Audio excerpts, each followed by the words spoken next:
je suis en train de vous parler sur vaincre par le combat spirituel.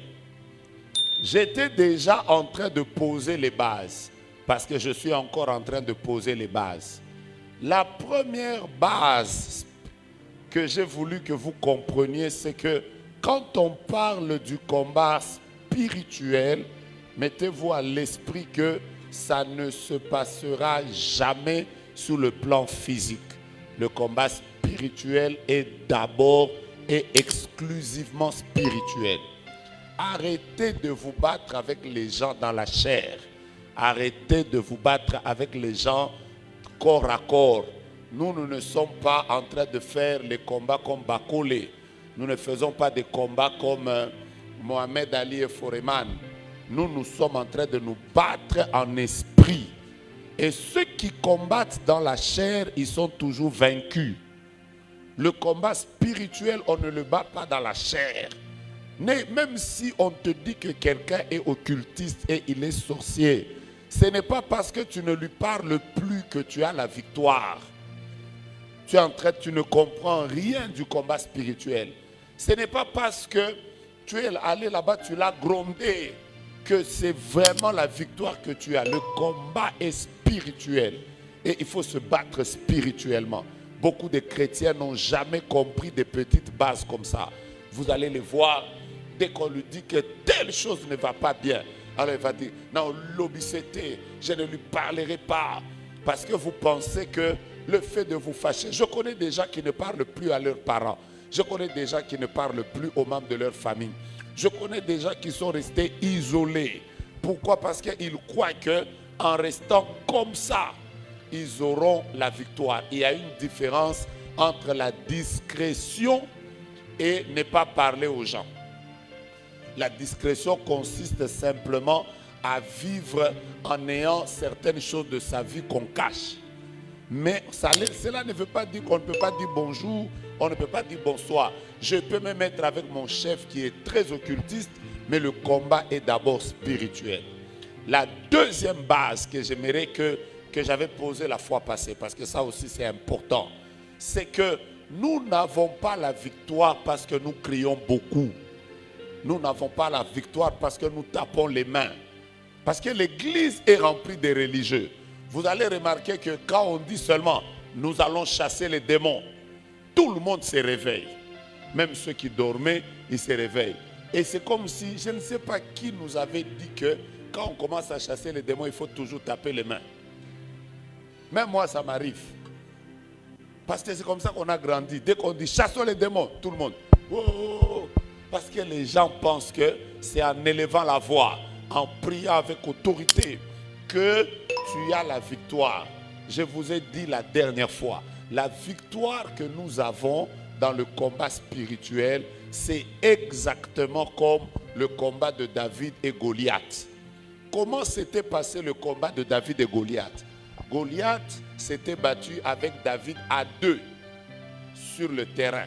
Mais Goliath avait dit, amenez-moi une seule personne. Si elle me bat, nous vous serons soumis. Mais si moi je bats la personne, vous nous serez soumis.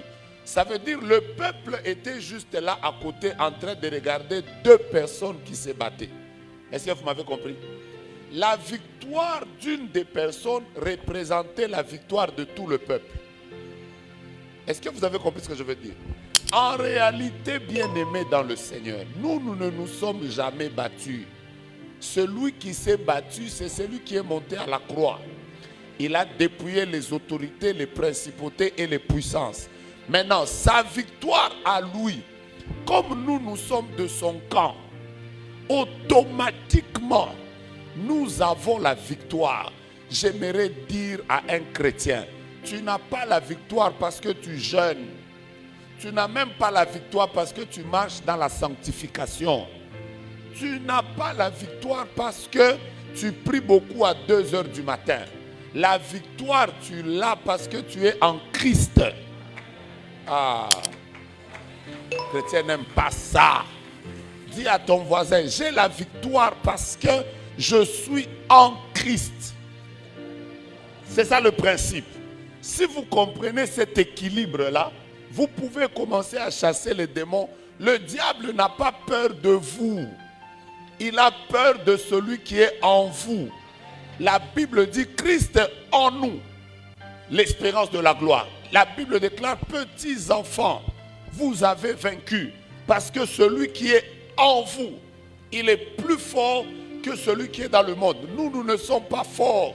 Celui qui est fort, c'est celui qui est en nous. Ah. Voilà pourquoi aimez Jésus. N'ayez jamais peur dans la vie. Vous avez Jésus.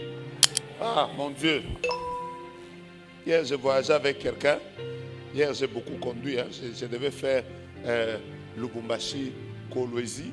Après, j'ai terminé 2-3 réunions. Après, j'ai fait Kolwezi, Lubumbashi. Donc, comprenez que... Alors, j'étais à côté d'un frère que j'ai demandé qu'il m'accompagne.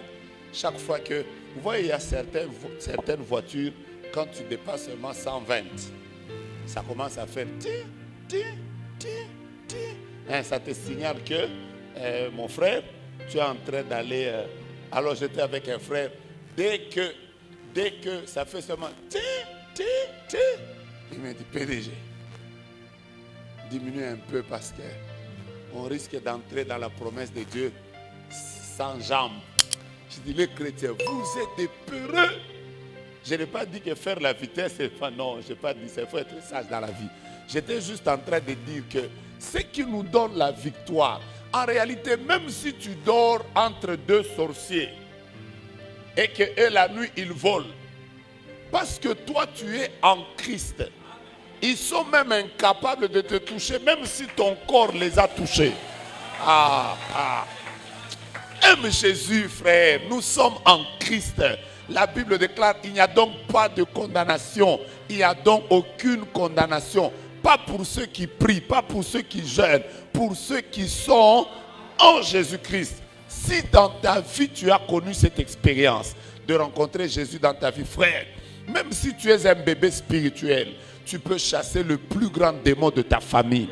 Et il te sera soumis. Est-ce que tu peux dire avec moi, merci Jésus? C'est important ce que j'ai dit ici. Parce que si vous ne comprenez pas la base, si je commence à vous expliquer autre chose, vous risquez de commencer à croire que le combat spirituel demande le sel, demande le piment. Je connais des gens, moi j'ai vécu, je vous ai déjà raconté ça, j'ai vécu dans un internat où on nous étranglait la nuit. J'ai vu des gens, ils prennent la Bible, ils la mettent à la tête, ils dorment dessus, parce qu'ils croient qu'en dormant dans la Bible, il a la protection. Frère, la nuit, le sorcier qui nous étranglait à l'internat n'avait pas de respect. Parce qu'il pouvait être là, même si tu as ta Bible, il t'étrangle avec la Bible. Est-ce que vous savez que ces papiers-là peuvent être imprimés par des païens? Est-ce que vous savez que ces papiers-là sont même utilisés par des magiciens?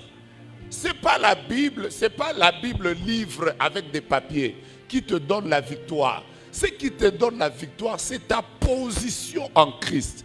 Voilà pourquoi il ne faut jamais avoir peur dans la vie. Bien-aimé, Dieu est avec vous. Regardez, les choses ici peuvent changer votre vie chrétienne. Ne croyez pas que quelqu'un peut vous bouffer facilement. Mes frères bien-aimés, avec toutes les saintes scènes que tu as pris dans ta vie là, comment tu peux penser que quelqu'un peut venir, il te prend, il te met sur une table, il commence à te manger avec sa fourchette sorcellerie, il met même son piment satanique et un peu de sel démoniaque.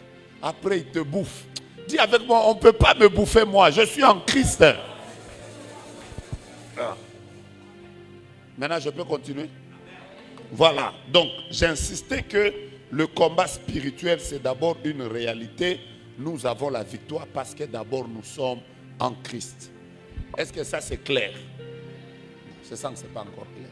Est-ce que ça c'est clair? Réveille-toi le matin. Bien-aimé, écoutez-moi. La Bible a des versets comme votre vie. Votre vie c'est ça. Hein? Vous voyez votre vie? Excusez-moi que je vous dise. La Bible dit par exemple, votre vie est cachée. Hein? Est cachée avec Christ. Maintenant en Dieu. Vous voyez? Donc votre vie est cachée D'abord, Christ vous entoure, ensuite vous êtes en Dieu. Maintenant, remarquez. Après, vous êtes assis dans les lieux célestes. Ça veut dire pour que quelqu'un de la terre puisse vous ensorceler, il doit d'abord faire 3 exercices. Premier exercice, il doit d'abord monter au ciel. Deuxième exercice, il doit d'abord entrer dans la présence de Dieu, là où les choses impures n'entrent jamais. Maintenant, lui, il est impur. Troisième exercice, il doit trouver où est ta vie. Or, pour trouver ta vie, il doit d'abord toucher Dieu. Ensuite, il touche Jésus. Ensuite, il te prend. Maintenant, est-ce que tu ne vois pas toi-même dans ta tête que ce n'est pas facile qu'on puisse te toucher? Lève ta main et dis merci Jésus, merci Jésus. En fait, le jour où nous tous nous comprendrons pourquoi Christ est venu mourir, pourquoi il a versé son sang, nous allons arrêter. Nous allons arrêter de vivre dans la peur. Nous allons arrêter de vivre dans la peur. Nous avons trop peur. Je ne sais pas vous si ça vous est arrivé. Moi, quand j'étais tout petit, j'étais très peureux. J'étais très peureux. Je ne sais pas si vous, ça vous est arrivé. Je me souviens que quand on m'annonçait seulement que quelqu'un est mort sur l'avenue, même si je ne le connaissais pas, moi je ne dormais pas. J'ai passé des nuits entières sans dormir. Je n'ai jamais oublié une fois, pour la première fois de ma vie, je devais avoir peut-être 12 ans. Je suis parti avec mon père, on est allé faire on faisait le vélo. Après, il s'est rendu compte que son ami était mort. Il m'a dit qu'on aille à la morgue. On est passé par la morgue. Dans la ville où j'étais, les gens mouraient. Aujourd'hui, on les enterre demain. Donc son ami était mort, il fallait l'enterrer. Maintenant, par malchance, je n'ai jamais oublié ça, j'avais le vélo. Après, le corps, on l'a fait sortir. Maintenant, les gens faisaient le tour autour du corps. Le corps que j'avais vu, mes frères, j'ai commencé à avoir peur de monter sur le vélo. Parce que chaque fois que j'étais sur le vélo, je pensais que le mort était avec moi sur le vélo. Je dois avoir fait des mois sans toucher à mon propre vélo. Parce que j'étais peureux. Je vais vous dire où est-ce que ma peur est partie. Ma peur est partie parce que je suis en Christ. Moi, tel que vous me voyez ici, je peux même faire le business de vendre les cercueils. Ah oui? Mais c'est un business. Est-ce que c'est moi qui les ai tués? Je suis allé récemment là avec le prophète Jean Toto quelque part au Katanga. C'est pourquoi on est allé prier pour une sœur qui a son business, c'est qu'elle a des hectares. Elle a des hectares. Elle en a fait un cimetière. Elle en a fait un cimetière. Après, c'est ça son projet, cimetière. Mais toi, tel que je te connais, toi, tu ne peux même pas faire un business de cimetière. Et quand elle m'a donné les prix qu'il y aura des cimetières, comment elle a fait un cimetière très moderne, là, un peu comme le cimetière de l'Afrique du Sud. J'étais comme, elle m'a même montré comment elle va commencer à bouffer l'argent. J'étais content. Je dis, si moi, on me donne la dîme qui vient des cimetières, je vais bouffer. Parce que de toute façon, les morts là, ce n'est pas moi qui les ai tués. Vous êtes en Christ. Alors bouge ton voisin maintenant, dis-lui, est-ce que tu as compris que ta peur doit sortir? Quelqu'un vient de dire, même s'il dit ça jamais, qui peut vendre les cercueils? Je teste d'abord avant que je commence mon message. Qui peut vendre les cercueils? Ouais. Qui peut travailler une morgue? Oh, mais c'est ton travail. Hein? Mais pourquoi vous... Le prophète Etienne doit vous enseigner. Là, les chrétiens qui sont peureux ici. Travailler dans une morgue, c'est un péché. Hein? Il m'a dit maman qui est en Christ. Mes frères, moi, si je travaille dans une morgue, toi tu meurs, c'est pas moi qui t'ai tué. Je ne suis pas lié à ta mort. Je vais prendre ton corps, je vais même commencer à faire entrer ça, en train de chanter Sanjola, Alléluia. faut bouger. Oh mon Dieu. Bon. Maintenant, pourquoi beaucoup de gens n'ont pas la victoire? Voici ma base. Pourquoi plusieurs personnes n'ont pas la victoire malgré leur position en Christ? Je vais commencer à vous donner plusieurs raisons. J'en ai beaucoup. Donc je peux vous donner cet enseignement pendant des mois. Je vais commencer à vous donner des raisons. Mais j'espère que vous avez compris que vous êtes en Christ. Hein? Vous avez compris que vous êtes en Christ. Et que là où vous êtes dans la position la plus privilégiée. En réalité, c'est comme si tu conduisais une Mercedes avec 4 turbines. Avec 4 turbines. Maintenant, tu es en train... J'étais avec Ousmane. J'étais avec Ousmane samedi. J'allais à l'aéroport, je venais de la montagne. Maintenant, il y avait les agents de la sécurité qui étaient en train de me suivre derrière avec leur véhicule. Ils roulaient vite. Maintenant, moi, j'avais pitié d'eux.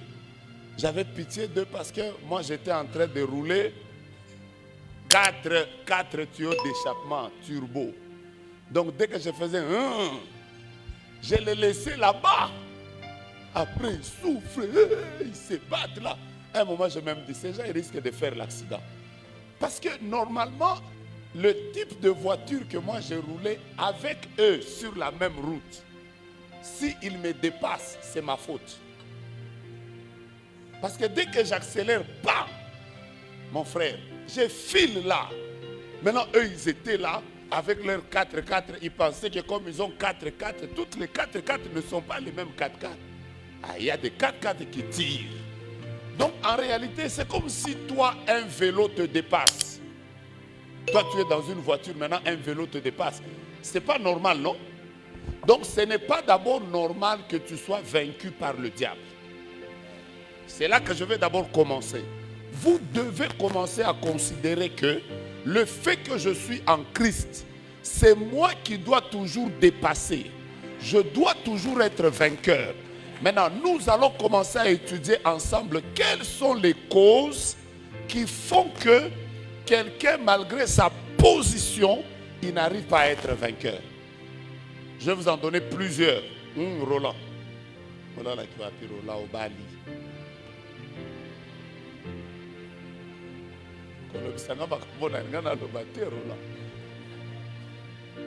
Tu sens que le sommet des mariés n'est pas le même que le sommet des célibataires. Hein?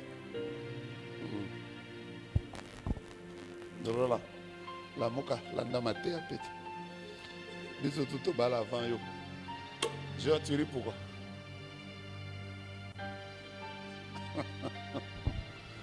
Ok, prenons la Bible. Je vous donne la première raison. La première, je vais vous en donner plusieurs. Je vous donne la première raison qui fait que beaucoup de gens sont vaincus. Beaucoup de gens sont vaincus.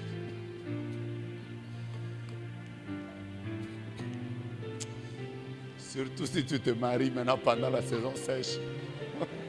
Tu vas commencer à trop dormir au culte. Il fallait que ça sorte, c'était seulement ici. Bon.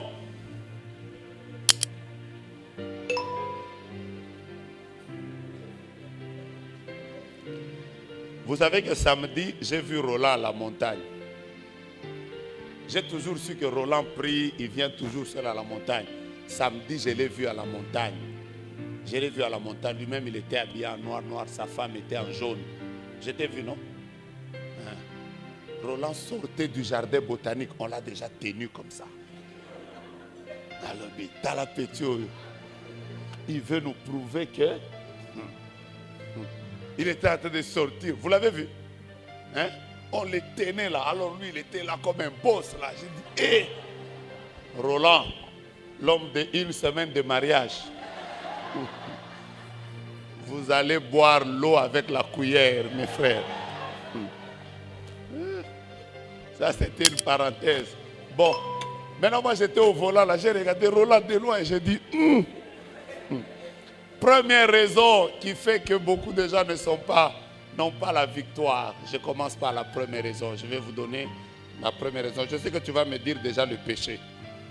Mais je ne vous parle pas du péché aujourd'hui. La première raison qui fait que beaucoup de personnes n'ont pas la victoire dans le combat spirituel, c'est d'abord premièrement parce qu'elles ne comprennent pas ou elles ne sont pas dans la volonté de Dieu.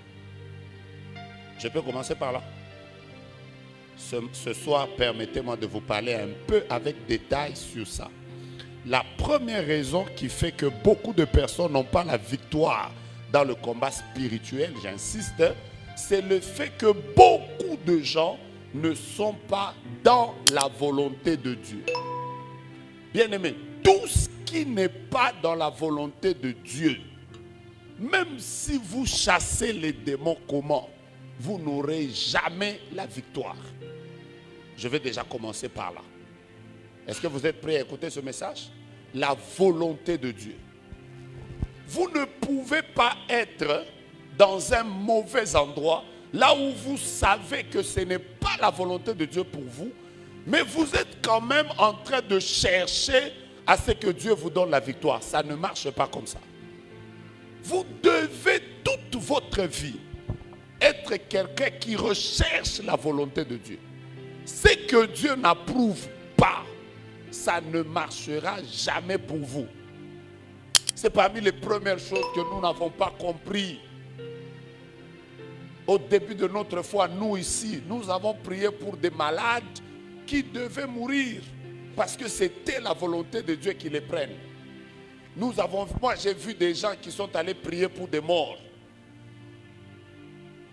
Et ils avaient un grand courage. Tu vois quelqu'un qui arrive là, il arrive dans une famille, il demande son nom, c'est qui? On lui dit Ambroise. Après il dit taisez-vous, ne criez pas. Il crie très fort, Ambroise, sors. Après la première fois, tout le monde qui est à côté de toi dit Amen. Deuxième fois, Ambroise, sors. Il ne sort pas. Maintenant tout le monde ouvre les yeux. Commence à te regarder. Mes frères, il y a des frères qu'on a frappés parce que ce n'était pas la volonté de Dieu. J'ai vu moi des gens mourir parce qu'il s'est autoproclamé prophète alors que Dieu ne l'avait jamais appelé au ministère prophétique. Il est entré dans des combats spirituels bizarres. Il est mort parce qu'il a rencontré des géants qui le combattaient alors qu'il avait une onction. Il travaillait avec un nom pour lequel il n'avait pas l'onction. Vous comprenez, non? Et il en est mort. Pourquoi? Il était là où Dieu ne voulait pas qu'il soit. C'est comme ça que nous avons beaucoup de chrétiens faibles. Parce que premièrement, les chrétiens ne sont pas dans la volonté de Dieu. Je suis venu vous dire aujourd'hui, n'entrez jamais dans un mariage où Dieu n'est pas. Je commence par là. N'entrez jamais dans un mariage où Dieu ne vous a pas demandé d'entrer. Parce que quand vous serez face à la sorcellerie de cette famille-là, vous ne tiendrez pas. Vous ne tiendrez pas. N'allez pas prier, n'allez pas dans les maisons des gens alors que Dieu n'est pas avec vous. Vous savez ce qui va arriver? Vous allez rencontrer des puissances qui vont vous mettre par terre. Parce que simplement, vous n'avez pas été à l'endroit où Dieu voulait que vous soyez. La première chose qui permet à un homme d'avoir la victoire dans le combat spirituel, c'est être lié à la volonté de Dieu. Aide-moi à dire ça à ton voisin. Voisin, est-ce que tu es dans la volonté de Dieu? Mes frères, des gens ont voyagé. Dieu ne les voyait pas dans ces pays-là. Les gens sont entrés dans des affaires là où Dieu ne les voyait pas. Les gens sont entrés dans des relations où Dieu ne les voyait pas. Les gens ont commencé à servir dans les ministères où Dieu ne les voyait pas. Écoutez-moi bien. C'est un peu comme si tu allais travailler dans un endroit, tu travailles au ministère de la Défense, alors que toi, ton salaire devait sortir au ministère de l'Intérieur. Vous voyez, non? Vous allez travailler pour rien. Et vous n'aurez jamais de salaire. Vous serez frustré. C'est comme ça qu'on a beaucoup de chrétiens frustrés. Vous savez pourquoi les chrétiens sont frustrés? Parce que vous n'êtes pas dans la volonté de Dieu. La première chose qu'un chrétien normal doit d'abord savoir, c'est est-ce que dans ce que je fais, je suis dans la volonté de Dieu, oui ou non? Si je ne suis pas dans la volonté de Dieu, tout combat que je rencontrerai sur ce chemin-là, il est très possible que je ne puisse pas avoir la victoire. Alors j'ai commencé par là. J'ai commencé par... Quelle est la première chose? Je vais commencer par les 3-4 choses que je voudrais que vous compreniez. J'avais commencé ça la fois passée, mais je vous avais dit que je vais vous expliquer ça un autre jour. Donc je suis arrivé à ce jour-là. Quand je parle de la volonté de Dieu, vous tous ici, vous risquez de me dire directement la volonté de Dieu, c'est quoi? C'est ça la grande question. C'est quoi la volonté de Dieu? Je vais d'abord commencer par vous parler de la volonté de Dieu. Ensuite, nous allons prier Dieu. Vous êtes d'accord? Quand je parle de la volonté de Dieu, en étudiant la Bible comme ça, vous allez découvrir qu'il existe en réalité 5 sortes de volonté de Dieu. Je vais commencer par vous en parler. Comme ça, vous allez mieux comprendre c'est quoi ce que j'entends par volonté de Dieu. J'insiste, il en existe 5 sortes. Je peux commencer par la première. La première sorte, il existe ce qu'on appelle la volonté absolue de Dieu. Je commence par la volonté absolue de Dieu. C'est quoi la volonté absolue de Dieu? Bien-aimé dans le Seigneur, il existe des choses que Dieu demande à tout le monde sans exception aucune. C'est ce que j'appelle la volonté absolue de Dieu. Je vais commencer à vous expliquer ça et ça sera facile. Par exemple, prier. Prier fait partie de la volonté absolue de Dieu. Même si Dieu t'élève comment, que tu sois marié ou célibataire, la prière fait partie des choses que vous devez absolument faire. Est-ce que vous m'avez compris? Tout le monde, il n'y a pas d'exception. Il n'y a pas d'enfant chéri de Dieu par rapport à ça. La volonté absolue de Dieu, c'est celle qui s'impose à tous, sans exception. La sanctification. Marcher dans la sanctification, ce n'est pas des choses que tu veux ou tu ne veux pas. C'est lié à la volonté absolue de Dieu. Je ne sais pas si vous me comprenez. Quand la Bible déclare, sans la sanctification, nul ne verra le Seigneur. Que tu sois prophète, apôtre, pasteur, docteur, archibishop, que tu sois quelqu'un qui voit 500 visions, que tu sois la personne le prédicateur qu'on cherche partout dans le monde entier, la volonté de Dieu doit s'imposer à tout le monde. Nous tous, nous devons marcher dans la sanctification. J'appelle ça la volonté. Je vais vous dire plusieurs choses qui sont liées à la volonté absolue de Dieu. Par exemple, les offrandes, la dîme, soutenir les vulnérables. Ça relève de la volonté absolue de Dieu. Donc, exercer l'hospitalité, ça c'est lié à la volonté absolue de Dieu. Pardonner aux gens qui nous ont fait du mal, c'est lié à la volonté absolue de Dieu. Tu ne peux pas dire à Dieu que moi je ferai exception. Il n'y a pas d'exception dans la volonté absolue de Dieu. Et donc quand je parle de la volonté de Dieu, je suis d'abord en train de parler de cette volonté de Dieu qui est liée à sa parole, mais que Dieu nous impose à tous.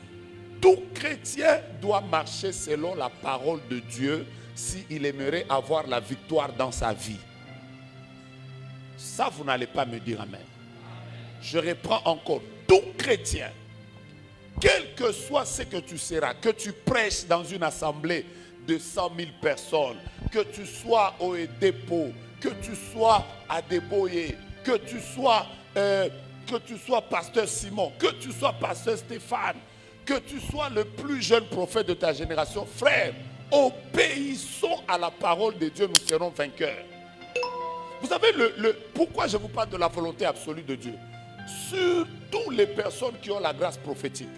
Vous savez, parfois les gens pensent que quand tu commences à beaucoup prophétiser, c'est comme si Dieu te permet n'importe quoi. Pourquoi les jeunes gens meurent ici? C'est parce que plus Dieu commence à t'utiliser, ils pensent que tout leur est permis. Ils commencent à jouer avec le péché. Frère, vous allez mourir. C'est comme ça qu'il y a des gens qui sont en train de mourir très jeunes. Je suis en train de prier Dieu et je suis en train d'écrire ça. Pourquoi les gens meurent très jeunes? Surtout dans le ministère. Il y a même des gens qui vont mourir à la montagne. Vous voyez? Il y a des prophètes qu'on brûle. Il y a des prophètes seulement sur une moto comme ça. Prakaka. Pourquoi les gens marchent? Si vous commencez à suivre dans la vie de beaucoup de personnes, ne pensez jamais que quand vous commencez à marcher avec Dieu, vous avez des exceptions. Il n'y a aucune exception. Votre amen ne me plaît pas. Craignons Dieu nous tous.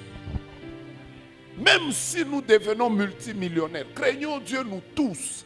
Craignons Dieu dans nos vies, craignons Dieu dans nos mariages, craignons Dieu quand nous sommes seuls, craignons Dieu quand nous sommes en voyage, craignons Dieu quand personne ne nous voit.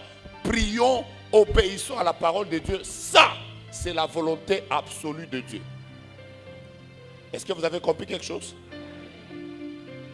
Si vous êtes simplement en train de marcher selon cette parole de Dieu que nous vous prêchons tous les jours, j'aimerais vous dire une vérité. Il sera difficile que même un sorcier vous ensorcelle et ça vous atteint. Je vous dis la vérité. Même vivez votre vie chrétienne normalement. Pardonnez aux gens. Ne soyez pas des personnes à problème. Vivez l'hospitalité. Marchez dans la sanctification. Ne blessez pas les gens. Demandez à Dieu pardon quand le Saint-Esprit vous reproche que là vous avez mal fait. Si vous avez blessé quelqu'un, allez lui demander pardon. Vivez votre vie chrétienne normalement. Je vous dis la vérité. Tous les sorciers ne vous toucheront jamais. Et vous-même, vous ne comprendrez pas comment vous serez plus que vainqueur. Je lève ma main et je prie Dieu qu'il vous garde et qu'il vous donne plusieurs victoires à partir de maintenant. Qui m'a donné le premier amen? Le deuxième amen? Le troisième amen? Et donc, la première chose dont tu as besoin pour être vainqueur, la Bible dit que ce livre de la loi ne s'éloigne point de ta bouche. Médite-le jour et nuit pour agir fidèlement selon tout ce qui y est écrit. C'est alors que tu auras du succès. Et c'est alors que tu réussiras dans toutes tes entreprises. Psaume chapitre 1 à partir du verset 1. La Bible dit: heureux l'homme qui ne marche pas selon le conseil des méchants, qui ne s'arrête pas sous la voie des pécheurs et qui ne s'assied pas en compagnie des moqueurs. Il est comme un arbre planté près d'un courant d'eau, qui porte son fruit en chaque saison et dont le feuillage ne flétrit point. Tout ce qu'il fait lui réussit. Les esprits de blocage, ça ne te touchera pas. Je veux que Dieu, à partir de maintenant, tu prennes la décision de mener une vie chrétienne de victoire. Pas une vie chrétienne où tout le temps, d'abord tu es dans la pornographie, après tu veux avoir la victoire sur la sorcellerie. Ça ne marchera pas. Là peut-être pendant que je parle ici, avant de venir au culte, tu t'es d'abord masturbé, après tu es venu à prière. Après quand on va dire chassons les esprits, toujours avec ta main, j'allais dire, avec ta main là, ta femme, ta main, ou ton mari, ta main. Tu vas encore t'élever là, tapons les mains, toujours avec cette main là, qui s'est masturbée, tu es là. Oh, le feu, il n'y a aucun feu qui sort. Mais je te dis la vérité, il n'y a aucun feu qui sort. Il suffit que quelqu'un vole seulement ton téléphone. Tu vois comment ton cœur est en train de battre. Parce qu'il y a trop de nudes dedans. Mais c'est avec ça que tu es là en train de dire: nous sommes plus que les anges. Je suis la tête et non la queue. Je suis en haut et non en bas. Je suis béni et non maudit. I'm walking in power. Je vis une vie de faveur. Je sais qui je suis. C'est pour ça qu'on t'ensorcelle même dans les songes. Parce que tu ne vis pas comme il se devait. C'est pas compliqué. Il y a des gens jusqu'aujourd'hui, quand on envoie seulement un sorcier. Attendez, je vous explique. On envoie même un sorcier, le sorcier lui-même dit, Satan, aujourd'hui je ne pars pas. Envoie l'autre. Parce que ce monsieur-là, il suffit qu'il dise seulement Jésus. Façon, je rentre avec des plaies. Soyez puissants. Deuxième volonté de Dieu. J'ai dit quatrième volonté de Dieu.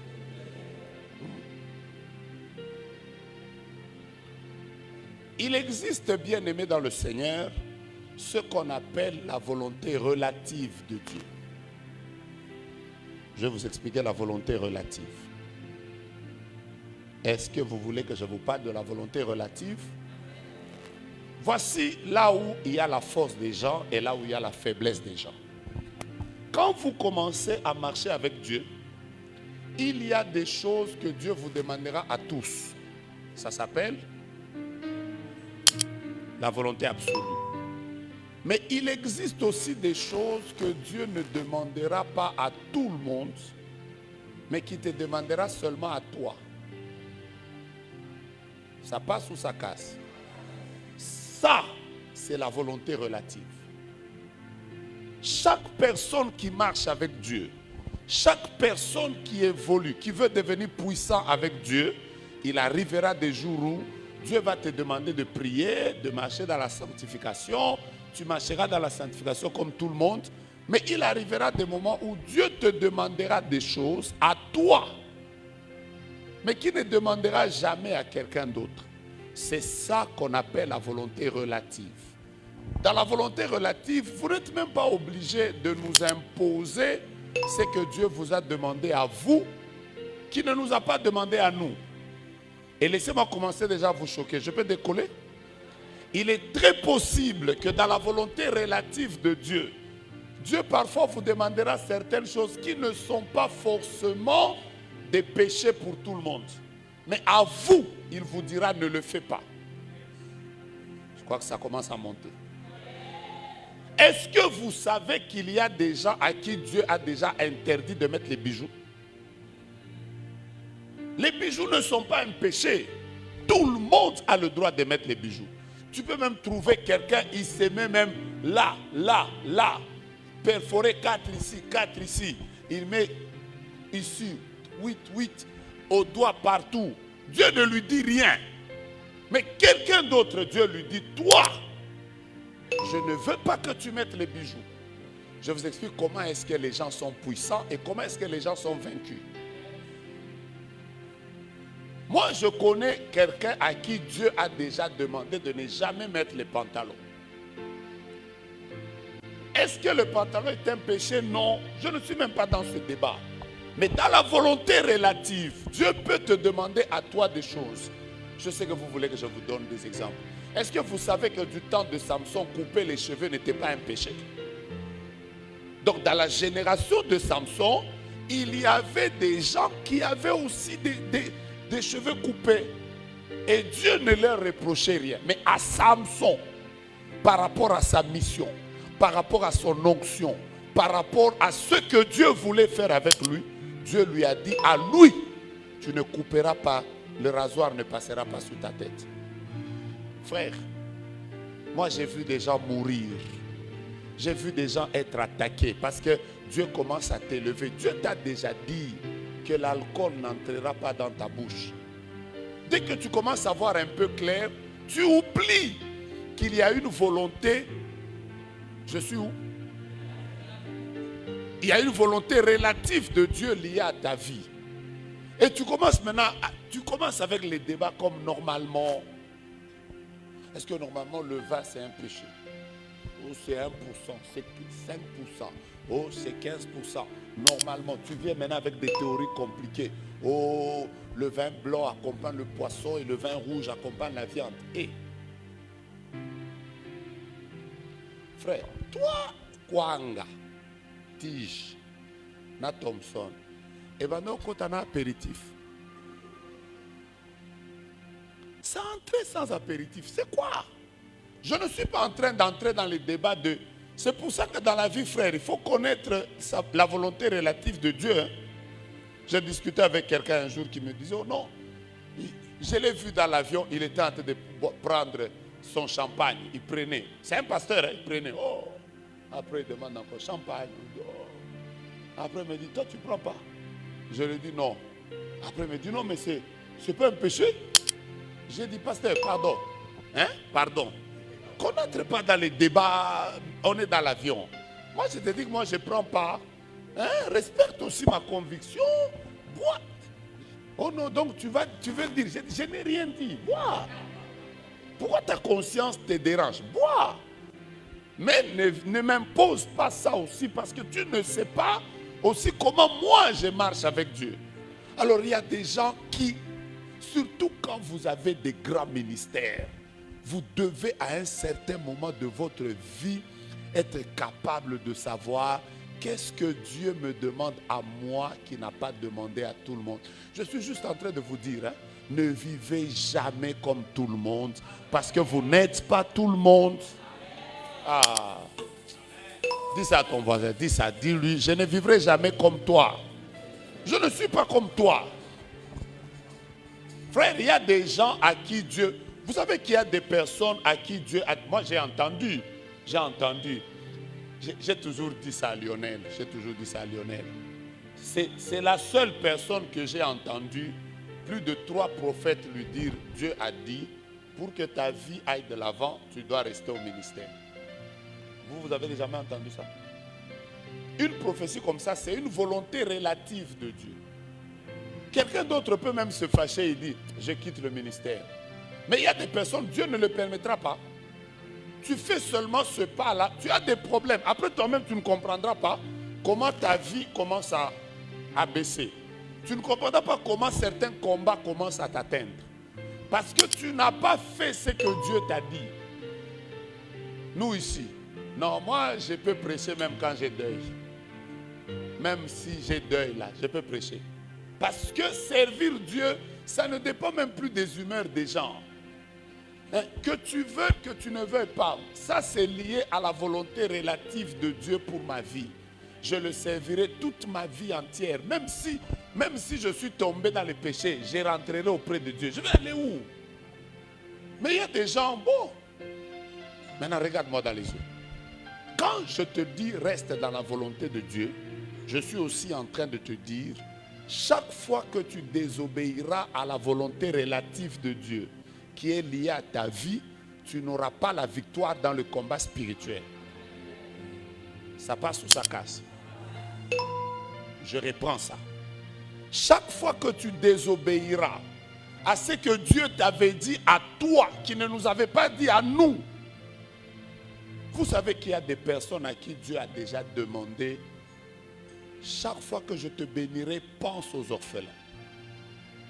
Vous savez qu'il y a des gens comme ça? Mais il y a des personnes, même quand ils ne donnent pas aux orphelins, Dieu ne les dérange pas. Mais si toi tu ne le fais pas, tu as brisé la volonté relative de Dieu.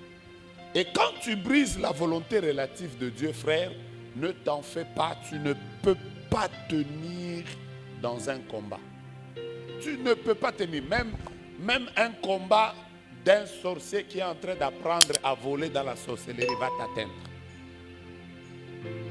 Mes frères, j'ai vu des gens, Dieu leur avait déjà dit, toi, toute ta vie entière jusqu'au mariage, tu ne connaîtras jamais une autre femme, tu ne connaîtras jamais un autre homme. Vous savez ça? Je connais un homme de Dieu à qui Dieu avait dit un jour, le jour où tu sortiras avec une autre femme, tu mourras.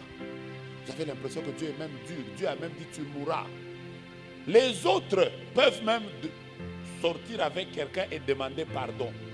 Mais si toi tu oses faire ce que Dieu ne t'avait pas dit, je te dis la vérité, tu ne tiendras pas.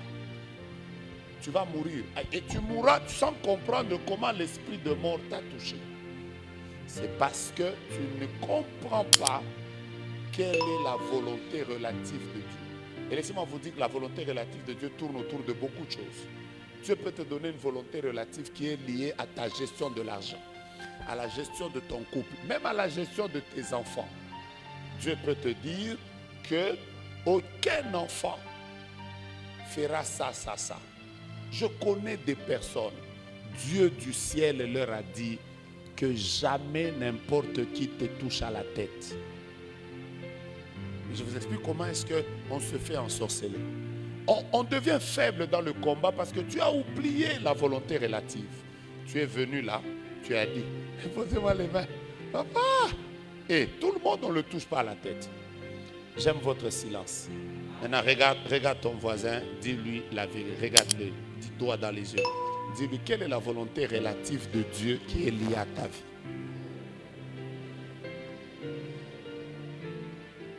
C'est comme ça que il y a des gens qui n'ont pas de ministère puissant. Vous êtes parfois étonné de voir des gens, Dieu continue à les élever, ils gardent l'onction pendant des années.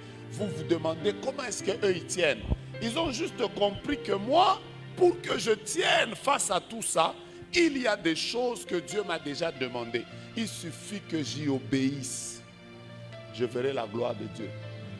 Vous savez, l'un des plus grands pièges de David, c'était qu'un jour, il a décidé de faire le dénombrement.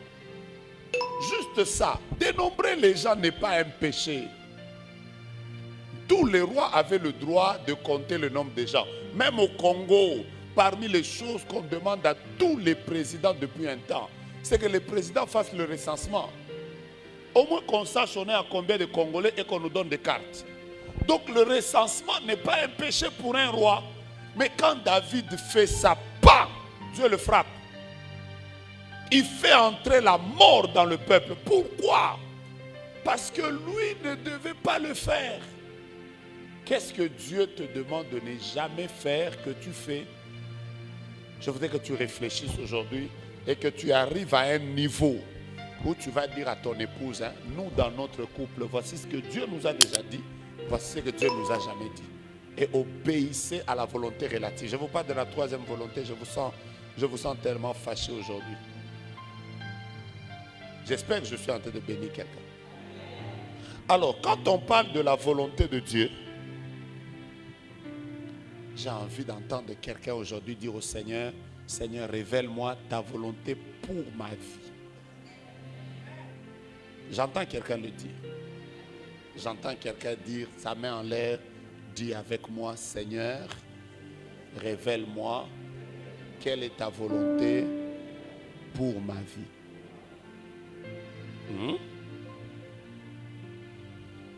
J'entends quelqu'un chanter une vieille chanson.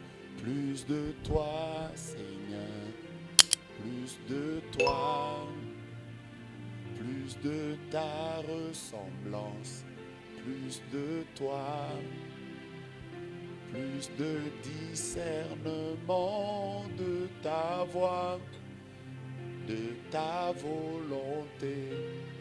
Seigneur, plus de toi. Si seulement Dieu peut te révéler sa volonté là, je te dis la vérité, on ne te touchera jamais. C'est comme ça qu'il y a des gens, hein, quand ils prennent le micro comme ça, ils disent personne ne va bloquer la gloire de Dieu. Vous vous demandez comment eux ils font. Et ils ont juste obéi à ce que Dieu leur avait dit. Mon Père, mon Dieu, mon roi, je lève ma main et je prie que Dieu t'ouvre le ciel et que tu reçoives sa volonté. Je peux vous donner la quatrième chose, vous êtes prêts? La quantième? Vous êtes sûr? La première, j'ai dit quoi? Vous l'avez compris? Vous avez compris que la volonté absolue de Dieu s'impose à tout le monde? La deuxième, c'est quoi? Est-ce que vous avez compris ce que c'est la volonté relative? La troisième chose qui est dans les volontés de Dieu, parce que c'est de ça dont vous avez besoin aujourd'hui, je vais vous parler de la volonté permissive. La volonté permissive. Je vous parle de la troisième volonté. Je peux y aller? C'est quoi la volonté permissive? J'aimerais juste vous faire comprendre ça comme ça. Je vais vous expliquer ça de manière très simple et ce sera facile. La volonté permissive de Dieu, c'est en fait des choses qui ne correspondent pas à la volonté parfaite de Dieu, mais Dieu les permet quand même. Pour toi,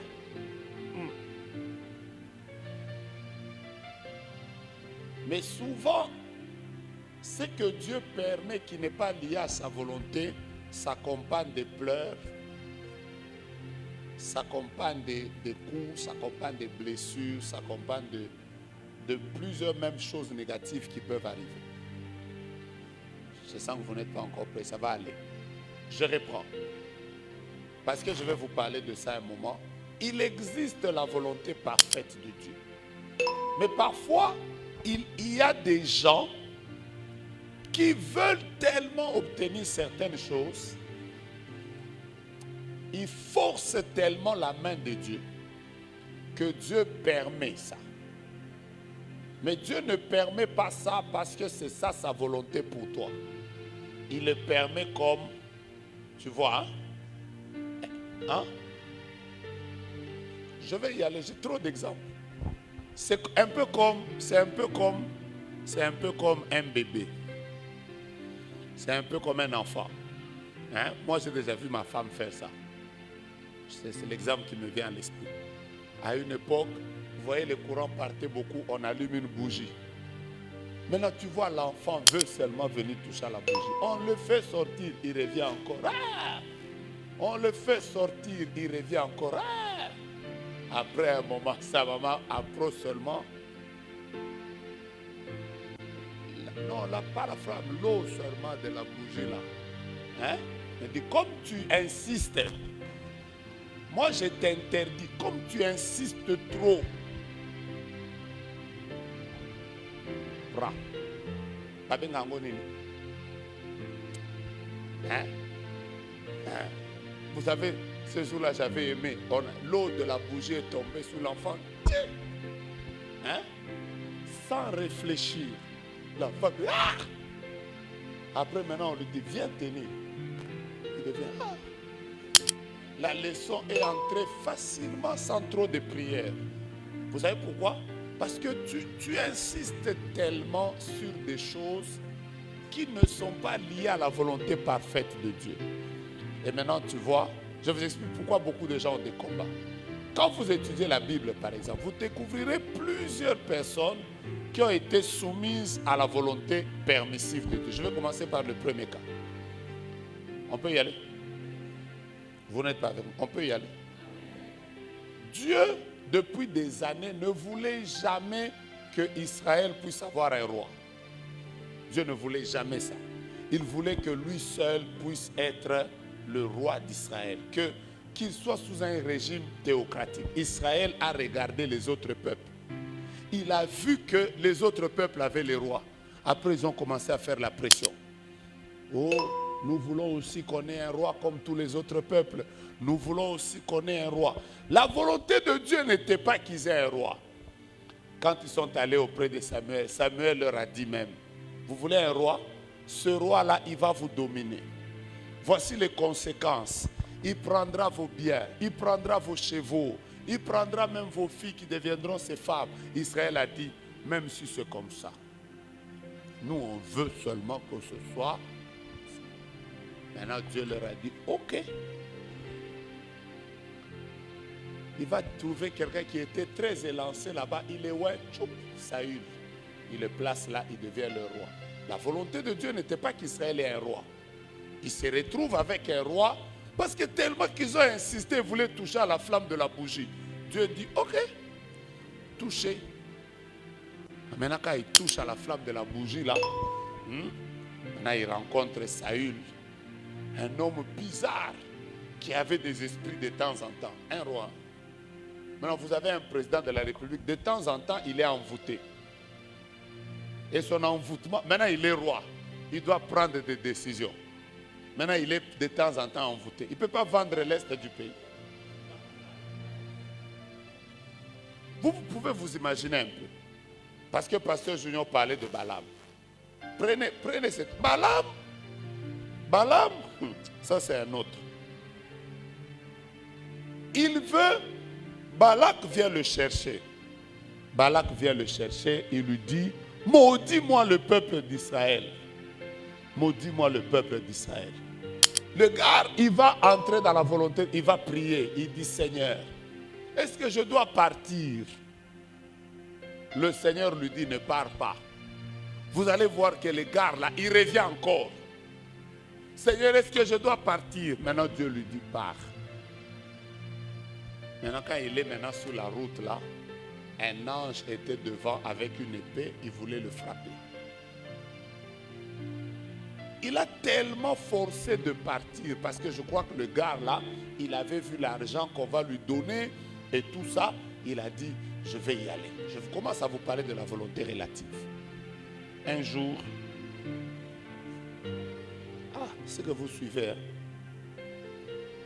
Il se pourrait que les gens de la technique de chez nous, là, c'est compliqué. Soit de vous parler de la volonté permissive. Un jour, je suis avec une soeur à Yolo. Elle est fiancée. Elle vient me voir elle-même. Elle me dit, prophète, j'ai fait une vision. Le fiancé avec qui je suis ici, on était en train de marcher ensemble. Après, on est arrivé sur une route, il y avait des flaques d'eau. Après, lui, il a sauté la flaque d'eau, il a traversé. Maintenant, moi, j'étais resté de l'autre côté. Le fiancé m'a dit, traverse. Quand j'ai voulu traverser la flaque d'eau, je suis tombé, c'était un grand trou. Alors elle-même, dans le songe, elle a crié, elle a dit, Seigneur. Elle a crié, prenons Franck, tiens-moi. Le Franck là, l'a regardé dans le trou comme ça. Après, il lui a fait ça, il est parti. Elle se réveille, c'est un songe. J'ai dit que c'est quoi? C'est un songe.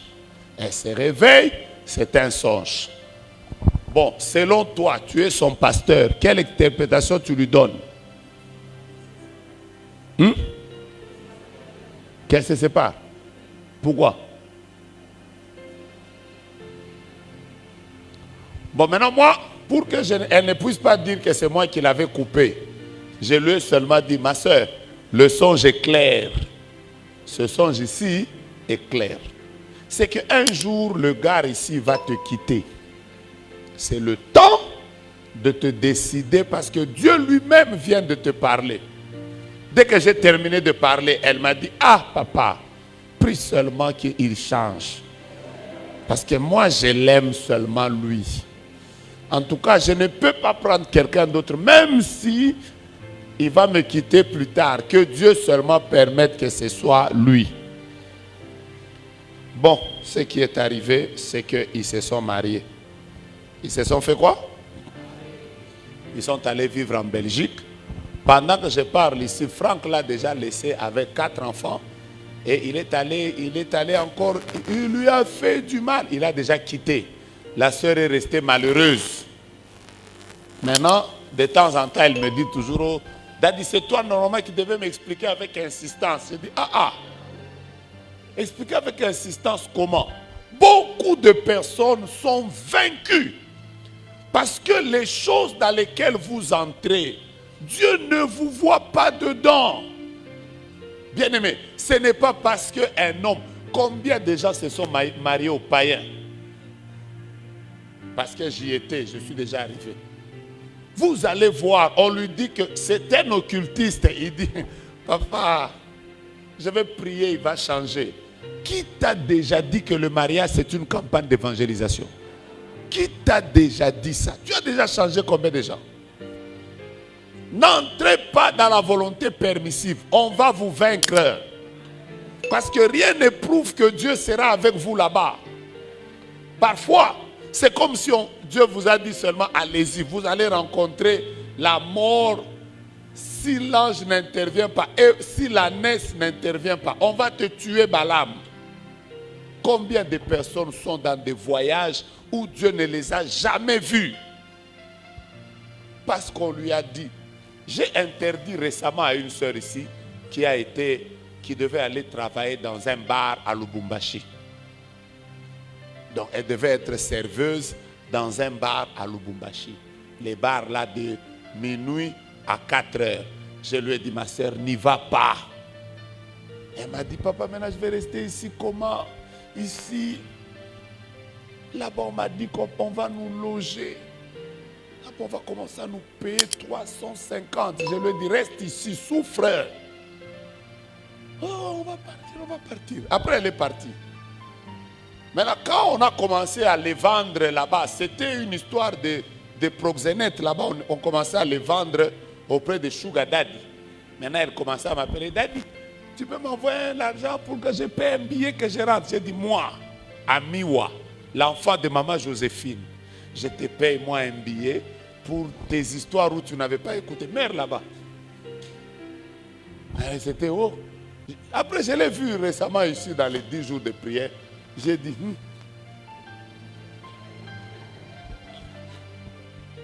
alors que tu vas passer pour la délivrance. Peut-être qu'elle a déjà été même avec 10 sugar daddy là-bas.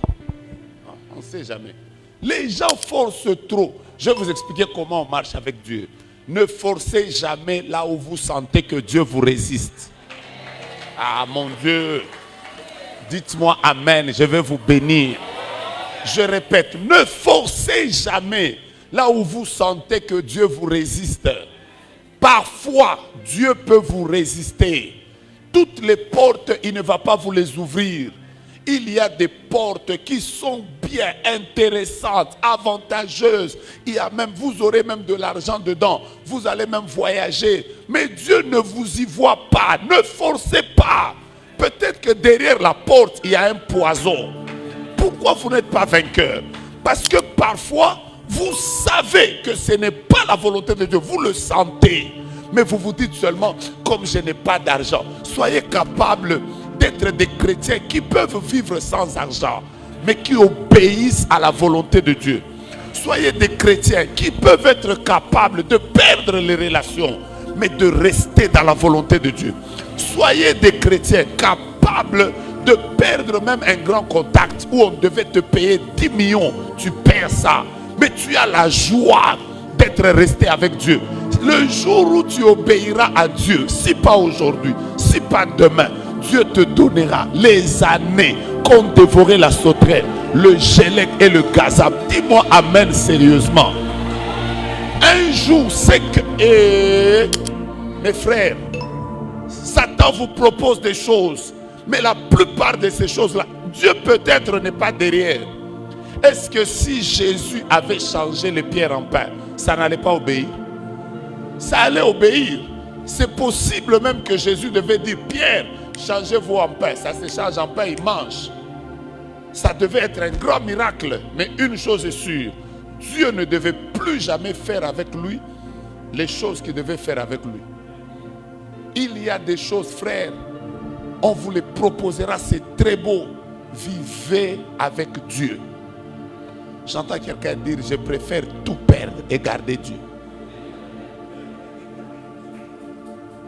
Moi, ces derniers temps, je ne comprends pas de ces chrétiens-là qui deviennent même, tu entres dans l'occultisme à ton âge. Moi, jusqu'aujourd'hui, je continue à vous dire la vérité. Je ne crois pas trop aux fétiches. Moi, l'occultisme, les fétiches, je ne crois pas trop. Pour moi, je trouve que c'est des illusions. Parce qu'il y a des gens qui ont touché aux fétiches, mais qui sont restés sentinelles.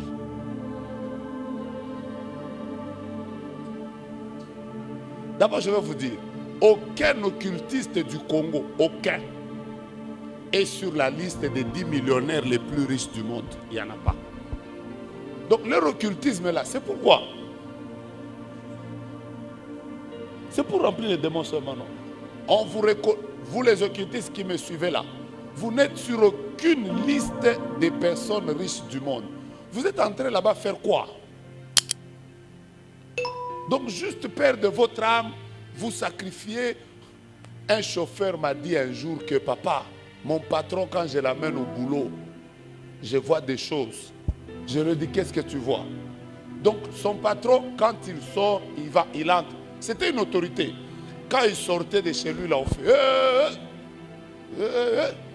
Dès qu'il entre dans la voiture, il enlève le pantalon. Il devait rester dans la voiture nu. Oui, et le chauffeur, voyez, il reste nu. Donc, c'est comme ça qu'il y a des gens, même quand tu le salues, il baisse seulement la vitre un peu comme ça. Parce qu'il ne veut pas que tu vois les choses qui sont là. Donc, il était là, nu, là, dans la voiture. Maintenant, il n'y a que le chauffeur qui savait qu'il est nu. Même si un motard tape là, il ne va pas descendre. S'il descend, c'est grave. Et c'est le chauffeur, quand il regardait de temps en temps, il voyait le patron.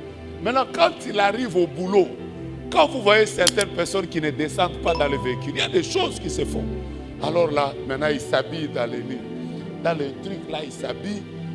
Voiture fumée, comme quelqu'un a dit, nous qui aimons les voitures fumées ici, il y a des choses dans les voitures fumées. Certaines voitures sont des hôtels, d'autres sont des salles d'incantation. Alors, il met sa ceinture là. Maintenant, quand il descend là, tout le monde dit excellence. Des choses bizarres qui ne t'ont même pas fait devenir président de la République. Mais c'est dans ça que tu es. Frère, nous avons raison d'avoir choisi Jésus. Hein?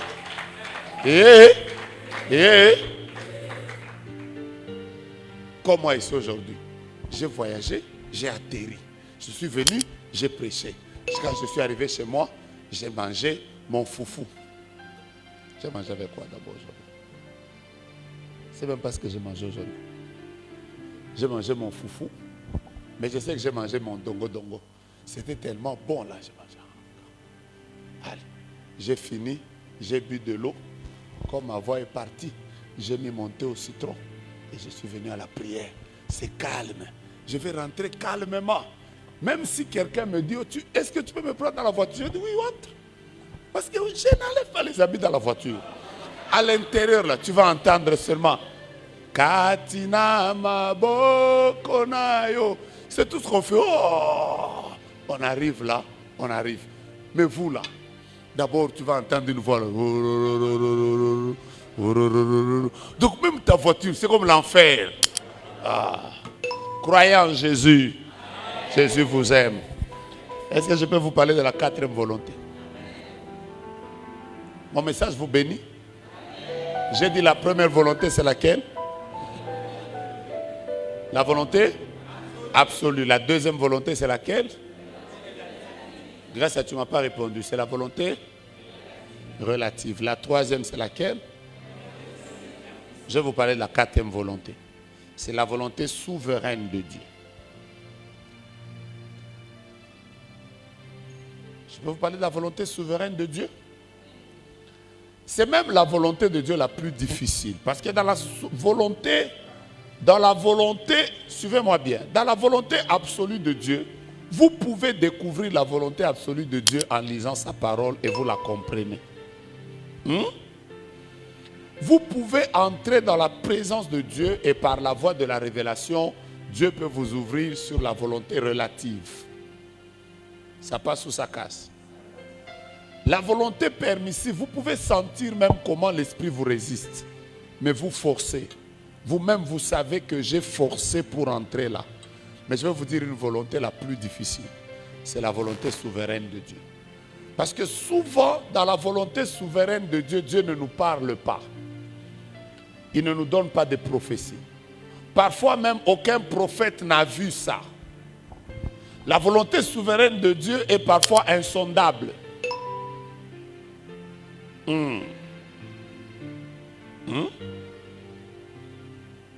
Hier, quand je suis parti, je suis allé voir une servante de Dieu, maman Déborah, de ministère Génération Jaurès.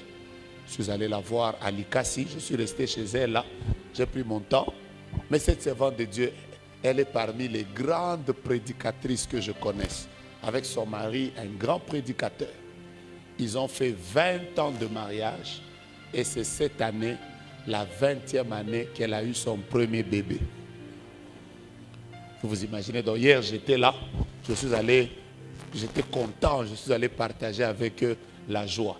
Mais parfois, dans la volonté souveraine de Dieu, vous vous demandez même, pourquoi Dieu aux autres, il a donné des enfants avant? Pourquoi à eux, il a attendu 20 ans? C'est bizarre, hein? Dans la volonté souveraine de Dieu, Dieu peut te donner un seul enfant, mais à d'autres, il en donne 8. La volonté souveraine de Dieu, là, elle est difficile. Parce que parfois, tu peux même avoir tes plans à toi. Tu te dis, moi, je me marierai à 25 ans. Tu arrives à 39 ans, personne n'est venu. Mais Dieu continue à te dire, je te visiterai. Parfois, la volonté souveraine de Dieu est difficile et incompréhensible. Très difficile. C'est la volonté la plus difficile. C'est cette volonté qui faisait que moi, à l'époque, quand je remplissais pour aller à l'ambassade. Je fais entrer, demande, on me donne un refus.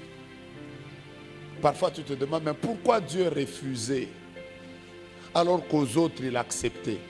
Ça, c'est la volonté souveraine.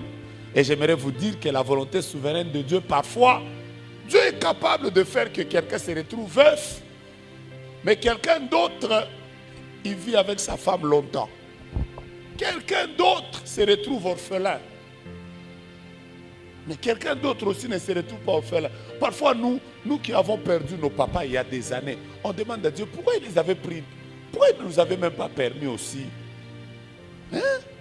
de voir quand même aussi nos parents comme vous. Nous jouons avec Dieu. Il prend. Après, il ne t'explique pas. Et laissez-moi vous dire que dans la volonté souveraine de Dieu, vous entrerez parfois en prière en train de demander à Dieu, Seigneur, explique-moi. Il ne dira rien. Ah, mais je vous dis, combien de personnes nous ont consultés ici? Papa, je suis venu, que Dieu me parle sur la mort de mon frère. On entre en prière comme ça, Dieu ne dit rien. Après, tu leur dis, Dieu n'a rien dit. La personne part de prophète à prophète, rien. Dans la volonté souveraine de Dieu, je vais vous dire quelque chose qui va vous choquer.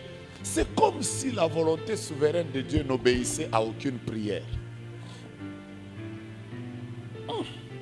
C'est ça que ça commence à vous choquer. Quand je dis que ça n'obéit à aucune prière, ça veut dire que même tes prières à toi ne vont pas changer ça. C'est ce que lui, il veut, il impose ça. Et c'est parfois compliqué, la volonté souveraine de Dieu. Est-ce que je suis en train de vous bénir? Parfois, la volonté souveraine de Dieu, vous allez accepter ça avec des larmes.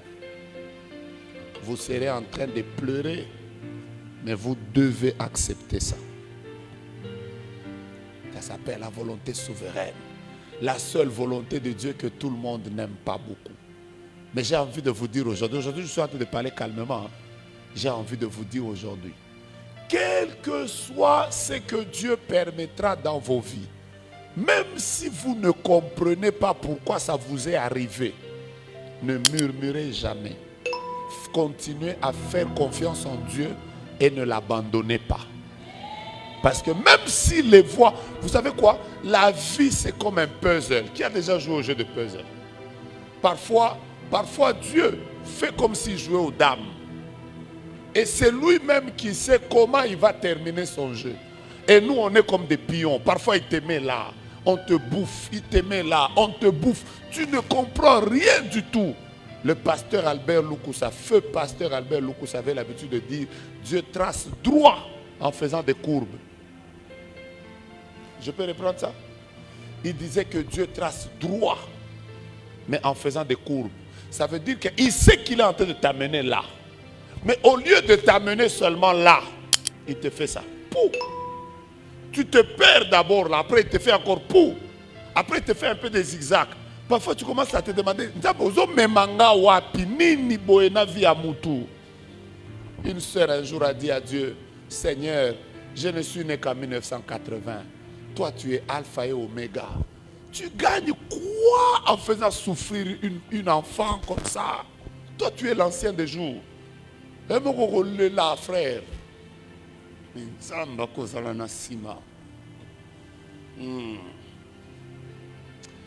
La vie chrétienne passe aussi par la volonté souveraine de Dieu. Maintenant, je vais vous expliquer comment le diable prend les gens. Le diable prend les gens quand quelque chose tu ne le comprends pas. Alors tu te révoltes contre Dieu. C'est à ce moment-là que tu dis, ah, je me suis gardé vierge, mais Dieu a permis ça. Je vais aussi faire comme tout le monde. Dès que tu sors de la volonté de Dieu, on te frappe. J'ai envie de te dire que même quand tu ne comprends pas les choses, Dieu c'est un metteur en scène.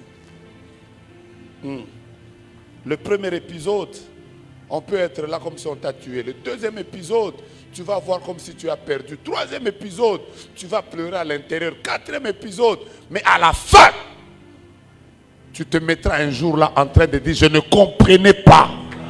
Il n'y a personne qui a marché avec Dieu et qui a terminé sa vie dans la honte.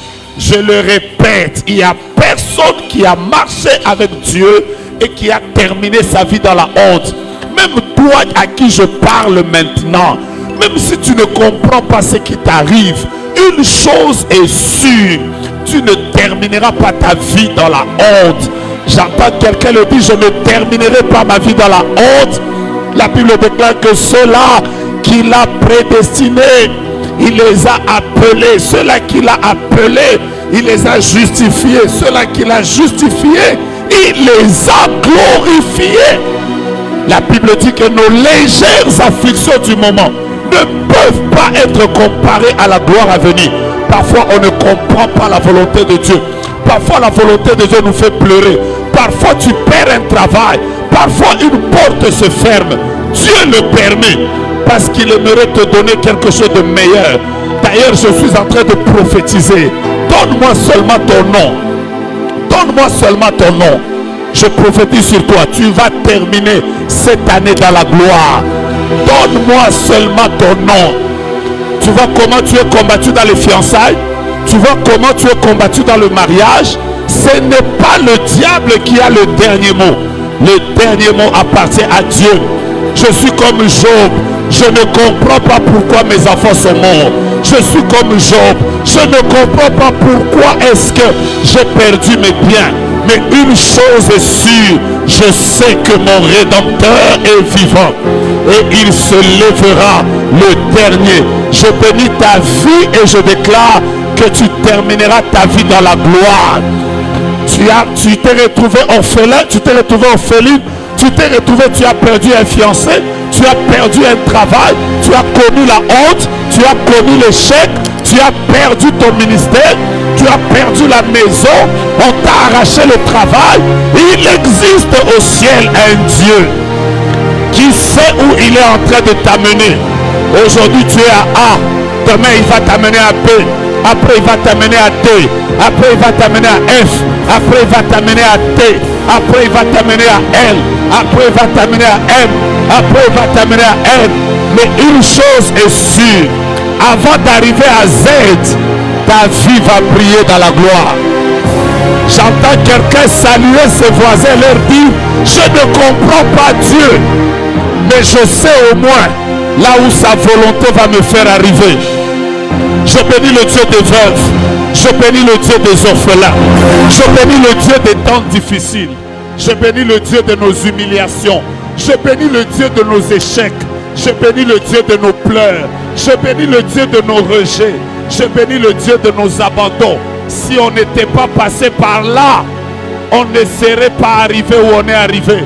La Bible dit la pierre qu'on rejetait, ceux qui bâtissaient, elle est devenue la principale de l'angle. Qui a cru à ce qui nous a été annoncé, qui a reconnu le bras de l'Éternel, il s'est élevé comme une faible plante, comme un rejeton qui sort d'une terre desséchée. Quand nous l'avons regardé, nous l'avons considéré comme puni, frappé de Dieu et humilié. Cependant, c'est lui qui a porté nos iniquités. Il s'est chargé de nos souffrances. Le châtiment qui nous donne la paix est tombé sur lui. Et par ses meurtrissures, nous sommes guéris. J'ai envie de te dire, aujourd'hui tu es faible, mais demain tu seras fort. Aujourd'hui tu es humilié, demain tu termineras dans la gloire. Aujourd'hui tu passes par des moments difficiles, mais demain tu célébreras Dieu. Alléluia. J'entends quelqu'un dire Alléluia. J'entends quelqu'un dire très fort Alléluia. J'aime la volonté souveraine. On ne la comprend pas, mais elle est parfaite. On ne la comprend pas, mais elle finit par nous conduire dans la gloire. J'entends quelqu'un dire 3 fois Amen, Amen, Amen. Ça va arriver. Vous savez, nous quand on a commencé, mettez-vous, je vais vous expliquer quelque chose.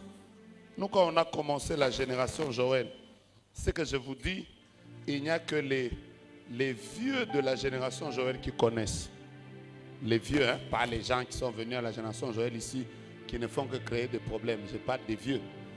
Nous, quand on a commencé la génération Joël, si tu demandes aux gens comme les pasteurs Israël, eux, ils connaissent ça. Dieu nous avait dit que tout le monde à Kinshasa va passer par, hein, Dieu va les élever rapidement. Mais nous, il nous disait toujours, je vous ai fait entrer par une petite fenêtre et je vous ferai sortir par une grande porte. En fait, le Seigneur nous disait toujours que nous, voici le chemin qu'il a choisi pour nous. Tu te souviens, non? Il nous disait toujours que je vous ai fait entrer par une petite porte, je vous ferai sortir par la fenêtre. Vous savez, il y a des gens qui ont l'impression qu'on vient de commencer le ministère maintenant. Mais en réalité, on a commencé il y a longtemps. Vous savez pourquoi est-ce qu'on était trop anonyme? C'est parce que c'était ça la volonté souveraine de Dieu pour nous. Hein?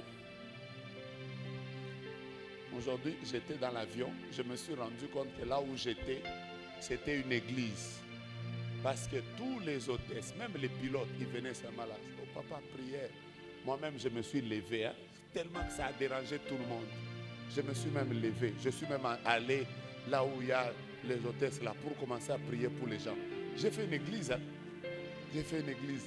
Alors quelqu'un me disait, pasteur, donc vous n'êtes pas inconnu. J'ai dit, c'est aujourd'hui. Mais il y a quelques années en arrière, qui va d'abord chercher à me connaître? Il va me connaître pourquoi? Pour faire avec moi quoi? Hein? Jouer avec la vie. C'est juste pour vous dire que parfois, la volonté de Dieu peut faire même que tu fais beaucoup d'efforts, mais tu as très peu de résultats. Parfois, acceptez ça. J'ai dit parfois, faites ça. Ouais. Après, il arrivera un jour où... Jogas, tu veux dire quoi? Je veux dire que quand vous voyez les autres avec du pain, ne les enviez pas.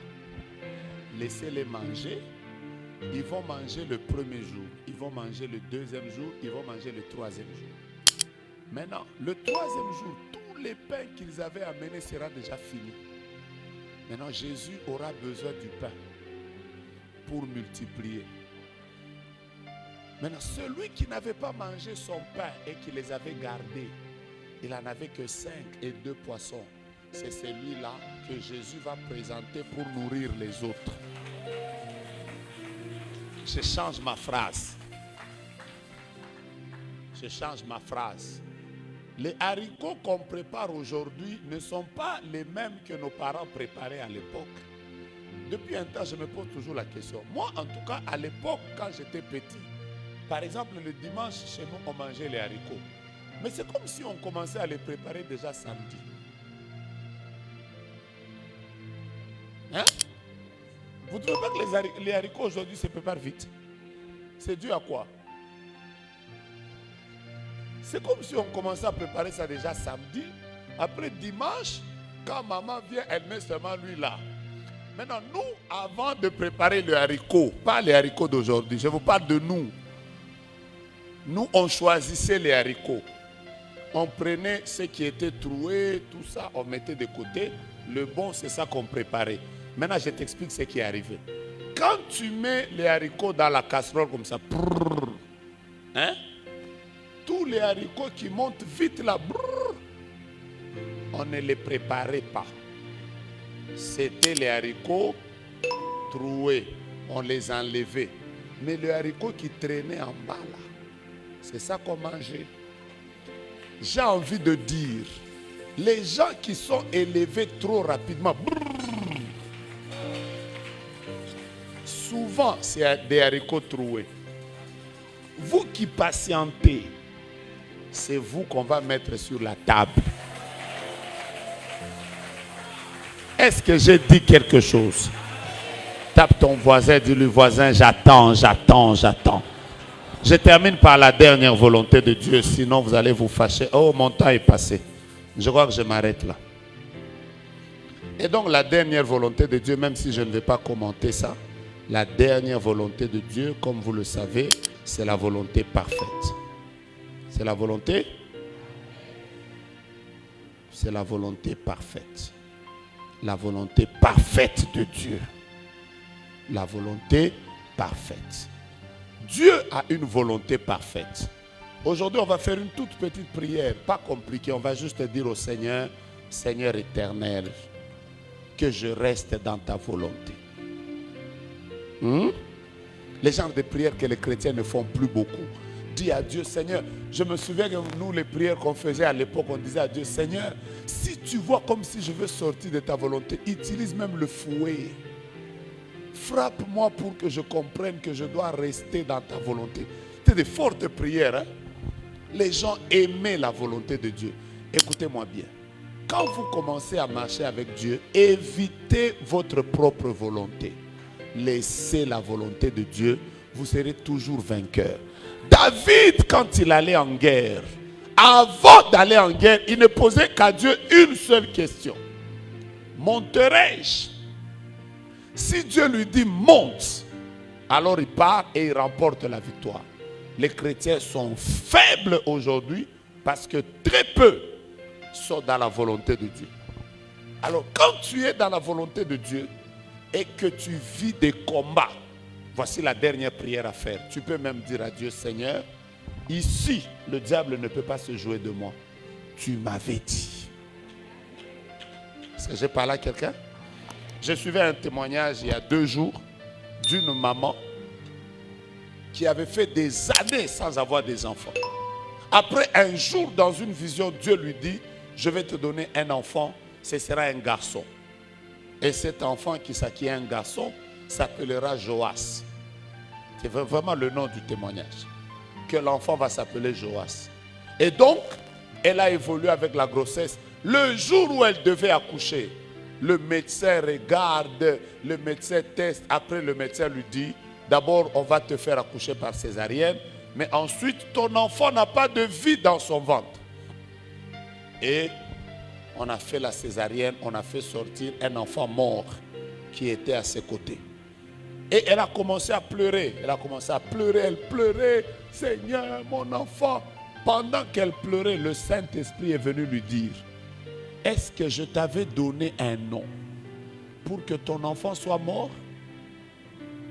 Est-ce que moi je peux te donner le nom d'un enfant, mais un enfant mort? Directement elle a dit non. Dieu, s'il m'avait dit que j'aurais un enfant que j'appellerais Joas, ça veut dire que Dieu l'avait vu vivant. Directement elle a pris le bébé qui était mort, elle l'a mis sur sa poitrine. Elle a commencé à déclarer, cet enfant ne mourra pas. Ce n'est pas la volonté de Dieu. Cet enfant ne mourra pas. Comme elle connaissait la volonté parfaite de Dieu. Quelques minutes après, elle a vu seulement l'enfant en train de tousser. L'enfant est revenu à la vie. Pourquoi? Elle connaissait la volonté de Dieu. Pourquoi nous refusons? Moi, par exemple, maintenant, je ne peux pas mourir. Donc, même si quelqu'un m'a vu que je suis mort, je ne mourrai pas. Vous savez pourquoi je ne mourrai pas? Parce que je connais ce que Dieu m'a dit dans cette saison. Je connais la volonté parfaite. Voilà pourquoi je refuse ce combat-là. Si tu connais la volonté parfaite, tu refuseras les autres choses. Je vous explique comment tu peux être vainqueur. Si tu sais que Dieu m'avait dit que j'aurai des enfants, même le jour où le médecin viendra te dire que tu n'as pas de trompe, dis au médecin, c'est que Dieu m'avait dit. Et ce que je vois ici, ça ne corrobore pas. Ce qui va s'imposer, c'est quoi? La volonté. Dieu t'a dit que tu vas te marier cette année. Mais depuis un temps, l'argent a fouillé. Dis à Dieu, ce n'est pas comme ça que ta volonté. Nous allons faire des prières comme ça aujourd'hui. On va dire à Dieu, Seigneur, je refuse ce qui n'est pas de ta volonté dans ma vie. Le diable n'a pas le droit de m'imposer. C'est ça que la Bible dit quand elle dit que toute plante que le Père n'a pas plantée sera comment? Déracinée et jetée. Pourquoi? Parce que ce que Dieu n'a pas autorisé n'a pas le droit de continuer à dominer ta famille et ta vie. Je termine en vous disant qu'il y a des gens cette année, quels que soient les combats, vous n'allez pas mourir. Donnez-moi des amens sérieux. Vous savez pourquoi? Parce que la volonté de Dieu, c'est que vous viviez. Il y a des gens, quels que soient les combats qu'il y a dans les familles, au travail, même si vous avez 1000 ennemis, je vous dis la vérité, vous allez terminer dans la victoire. Parce que la volonté de Dieu pour vous, c'est que vous ayez la victoire. Il y a des gens qui se marieront même s'ils viennent de familles où les mariages sont bloqués. Parce que la volonté de Dieu, c'est que tu te maries. Est-ce que tu connais la volonté de Dieu? Mets-toi debout. Nous allons faire cette prière avec foi. Commence à déclarer. Ce qui n'est pas lié à la volonté de Dieu dans ma vie doit sortir. Et ça doit tomber. Prie avec autorité. Tape tes mains. Prie avec autorité. Tape tes mains. Prie avec autorité. C'est toi que je n'entends pas. C'est toi que je n'entends pas. Je ne t'entends pas. Je ne t'entends pas. Je ne t'entends pas. Ce n'est pas comme ça qu'on prie. Normalement, tu devais élever ta voix et prier avec autorité. Rappeler au diable et aux démons que ce n'est pas la volonté de Dieu, c'est que je vis et personne n'a le droit de me mettre par terre. Dieu m'a promis un travail. Le chômage n'est pas mon lot. Dieu m'a promis qu'il allait me bénir dans ce pays. C'est que je vis. J'aime ta manière de prier. J'aime ta manière de prier. J'aime ta manière de prier. Commence à refuser. Déracine tout ce qui n'est pas volonté de Dieu. Ce qui n'est pas dans la volonté de Dieu ne doit pas te dominer. Ce qui n'est pas dans la volonté de Dieu ne doit pas t'arriver. Ce qui n'est pas dans la volonté de Dieu. Tape tes mains, monte, monte, monte dans la prière. Monte dans la prière. Toute plante que le Père n'a pas plantée dans mon ministère, qu'elle soit déracinée. Toute plante que le Père n'a pas plantée dans mon mariage, qu'elle soit déracinée. Toute plante que le Père n'a pas plantée dans ma santé, qu'elle soit déracinée. Toute plante que le Père n'a pas plantée dans mes affaires, qu'elle soit déracinée.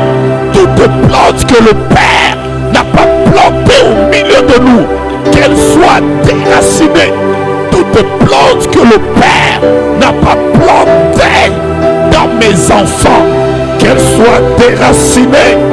Toute plante que le Père n'a pas plantée soit déracinée. Déracinée. Tapons les mains. Prions avec autorité. Déracinée. Déracinez ce qui n'est pas de Dieu. Déracinez ce qui n'est pas de Dieu. Déracinez. Priez avec foi. Priez avec conviction. Il y a des choses. On est en train de vouloir mettre le divorce dans ton couple. Ça, ce n'est pas Dieu. Ce divorce-là n'arrivera pas. Tu sens que tu as des blocages d'argent. Ce n'est pas la volonté de Dieu. Break every chain. Break every chain. Break every chain.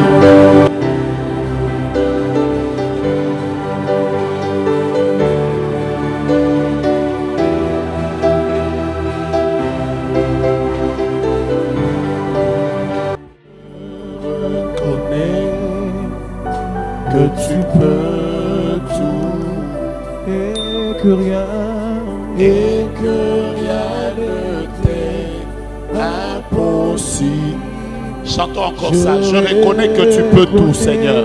Je reconnais que tu peux tout. Et que rien n'était impossible.